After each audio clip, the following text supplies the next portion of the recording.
ভর্তা দুটা বানিয়ে নিচ্ছি। এখন ডাল ভর্তার উপরে দিয়ে দিলাম চিলি ফ্লেক্স,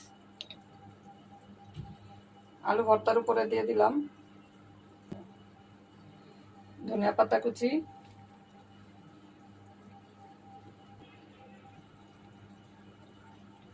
সরিষার তেল দিয়ে দিচ্ছি,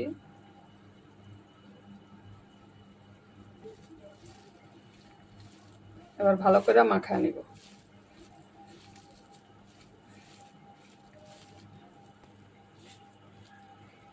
তৈরি হয়ে গেল খেসারি ডালের ভর্তা।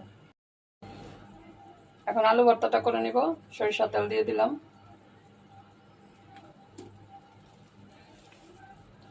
লবণ দিয়ে নিলাম, তো হয়ে গেল আলু ভর্তা। বানিয়ে নিলাম খেসারি ডালের ভর্তা আর আলু ভর্তা। আর এখানে আছে ঢেঁড়স। ঢেঁড়স আমি এইভাবে আজকে ভাজি করেছি। তা আপনাদের কাছে আজকে এই সিম্পল খাবারগুলি কেমন লেগেছে জানাবেন। সবাই ভালো থাকবেন। আল্লাহ হাফেজ।